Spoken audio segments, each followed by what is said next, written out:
안녕하세요. 제천제일고등학교 교사 홍석영입니다. 오늘은 학생들과 인공지능에 대한 개념, 그리고 머신러닝에 대한 개념을 이해하는 데 도움을 주는 사이트를 소개시켜 드리도록 하겠습니다. 실질적인 정보 교과가 아니라 다른 교과에서도 언플러그드 활동으로 충분히 활용할 수 있는 자료이다 보니 다양한 수업 아이디어들을 생각해 주시면서 봐주시면 감사하겠습니다.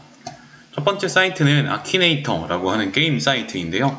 이 게임은 사실상 스무고개입니다. 스무고개 기억나시죠? 대상을 생각을 하고 그 대상을 맞추어 나가는 과정에 대한 질문을 하고 예, 아니요 이런 대답을 지속적으로 해나가는 과정으로 답을 추론하게 됩니다. 일반적인 인공지능의 학습 과정도 이렇게 질문을 통해서 yes or no에 대한 응답을 누적적으로 얻어가면서 학습되게 되는데요. 이러한 과정을 크게 데이터 마이닝이라고 하고요. 이러한 학습 모형을 의사결정 트리라고 이야기를 합니다. 저 같은 경우는 이 아키네이터를 통해서 의사결정 트리의 모형에 대해서 이해할 수 있도록 수업을 진행한 적이 있습니다. 사이트 주소는 다음과 같고요. 굉장히 쉽습니다. 제가 어렵게 설명드릴 내용도 없고 즐겁게 학생들과 한번 해보시면 되는데요. 시작 버튼 누르시고 선생님들께서는 이 게임을 진행하시면서 대상이 되는 인물 한 명만 생각을 해주시면 되는데요. 저 같은 경우는 백종원 씨를 한번 염두에 두고 문제를 풀어보겠습니다. 여성입니까? 유튜버.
네, 지금 이렇게 하다 보시면은 이 친구가 거의 답이 근접했을 때 이렇게 핸드폰을 들고 자신만만한 표정을 지켜야 됩니다. 백씨 맞죠? 예. 누르면은 네, 백종원 씨가 나오게 됩니다. 그래서 저희가 이제 이렇게 데이터를 누적적으로 응답해가는 과정을 이 친구가 또 학습을 하게 되는 것이죠. 그래서 다른 사람들이 다른 경로를 통해서 접근하더라도 생각하는 사람을 맞출 수 있게 되는 것입니다. 그래서 가장 기본적이면서도 단순한 형태의 학습 방법인데 학생들에게 직관적으로 이 머신러닝의 개념을 설명하는 좋은 방법이 되는 것 같다는 생각이 들었습니다. 다음으로 보실 사이트는 크롬 익스페리먼트에서 제작한 Imaginary Soundscape라고 하는 사이트인데요. 이 사이트는 기본적으로 보여주는 이미지를 인식하고 그 이미지에 적절한 형태의 소리를 들려주는 사이트입니다. 잘 보시면은 스트리트 뷰라고 하는 버튼이 가운데 보이시는데요. 이거를 클릭해 주시면은 다음과 같은 화면으로 넘어가게 됩니다. 네, 지금 저 같은 경우에는 철로와 같은 사진이 나오고 있는 걸 볼 수 있는데요. 소리를 한번 크게 한 다음에 들어보도록 하겠습니다. 네, 지금 들으시는 것과 같이 이러한 공간에 어울리는 소리가 들리는 것을 들으실 수가 있습니다.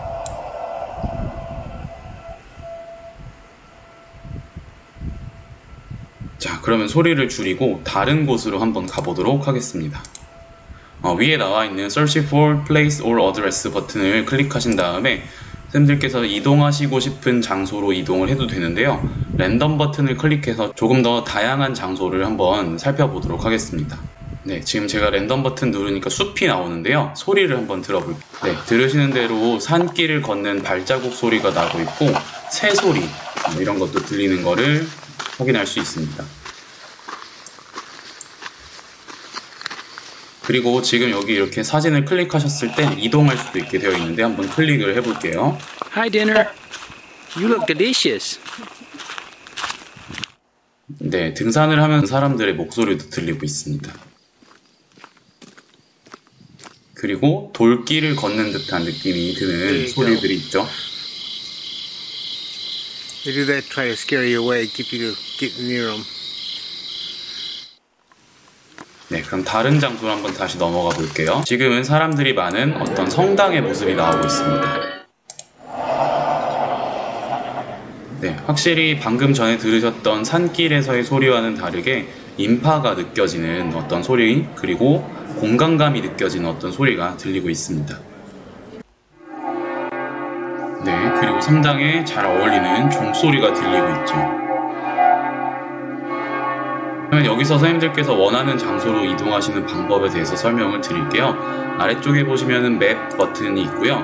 맵에서 이런 식으로 기본적으로 지도를 설정할 수 있게 되어 있습니다. 그리고 가운데 사람과 같은 형태의 아이콘이 보이는데 이 사람을 클릭했을 때 이동할 수 있는 범위가 파란색으로 나오고 있습니다. 자, 그러면 저는 더 축소를 해서 우리나라로 한번 가보도록 하겠습니다. 네, 저는 지금 청도군의 산에 와 있는데요. 도심 지역으로 한번 넘어가 볼게요. 네, 저는 지금 대구광역시에 와 있습니다. Here, just west of Canterbury, up the Rangitoto 자동차 Clouds 소리가 here, 들리는 are 걸 just 들으실 수 있습니다. here, just west of Canterbury, up the Rangitoto Valley, River Valley. 인공지능이 이런 사진을 인식하고 적절한 소리를 들려주는 그 과정에서 필요한 머신러닝과 같은 기술들에 대해서 설명을 줄 수 있을 것 같다는 생각이 듭니다. 그 다음에 저희가 활용할 것은 오토드로우라고 하는 사이트인데요. 여기서도 간단한 활동을 통해서 인공지능의 개념을 추론하는 그런 추가적인 활동을 진행하시면 좋을 것 같습니다. 오토드로우는 이름 들으면 아시겠지만 자동으로 그림을 그려줍니다. 어떻게 자동으로 그림을 그려주느냐 한번 살펴보겠습니다. 저 같은 경우는 지구를 한번 그려보도록 하겠습니다. 네, 그리는 순간 위에 Do you mean 하면서 혹시 이걸 의미하진 않았니? 하는 자료들이 뜹니다. 자, 이거는 사람들이 동그라미를 그린 이후에 진행되었던 작업들의 결과들을 누적적으로 학습해서 제시를 해주는 것이죠. 그래서 일종의 챗봇이라고 생각을 해주시면 돼요. 기존의 챗봇들은 어떤 텍스트에 대한 응답을 제시를 해줬는데 요거와 같은 경우는 그림 데이터를 학습해서 또 다른 자기가 그릴 수 있는 가능성이 있는 그런 그림들을 제시해주게 되는 것이죠. 자, 그 다음에 우리나라를 한번 그려보도록 하죠. 네, 그러면 위에 비슷한 그림이 나왔나요? 네, 지금 끝쪽에 가시면은 나왔습니다. 조금 더 좋은 데이터를 얻기 위해서 그림을 더 그려볼게요. 자, 나왔고요. 그 다음에 일본을 한번 그려보도록 하겠습니다. 네, 지금 제가 중간에 중국을 조금 이상하게 그리는 바람에 데이터들이 조금 이상해졌는데 여기 클릭을 해주시면은 네, 우리나라와 일본 그리고 중국을 표현한 요 그림이 자동적으로 제시되어서 나오는 것을 볼 수가 있습니다. 자, 그렇다면 또 다른 작업을 한번 해볼게요. 새 그려보겠습니다. 제가 그림을 못 그립니다. 부리를 그렸고요. 그 다음에 머리를 한번 그려보겠습니다. 머리 그렸고 그 다음에 눈을 그려야 되겠죠? 네, 그럼 위에 비슷한 형태의 그림들이 나오고 있는데 아직은 새가 보이지 않는 것 같아요. 그 다음에 자, 이렇게 몸통을 한번 그려볼까요? 네, 새가 아니라 점점 병아리가 되고 있는데 한번 가보도록 하겠습니다. 네, 제가 그림을 잘 그렸나 봅니다. 첫 번째, 두 번째, 세 번째, 다섯 번째 이런 식으로 다 새와 유사한 형태의 그림들이 나오고 있습니다. 첫 번째, 제일 유사한 걸 눌러보면은 제가 그린 것과 똑같이 생긴 것을 살펴보실 수 있습니다. 자, 이것으로도 학생들에게 인공지능을 설명해 줄 수 있는 좋은 툴인데요. 초등학생들이나 중학생들에게는 흥미 유발을 해줄 수 있는 그런 도구가 될 수도 있지 않을까 하는 생각이 듭니다. 그 다음에 지금 여기 보시면은 텍스트를 입력해서 자기가 그린 그림이 무엇인지에 대한 이렇게 설명을 써놓을 수도 있고요. 그 다음에 밑에 보시면 fill이라고 되어 있어서 여기에 색깔을 넣을 수도 있습니다.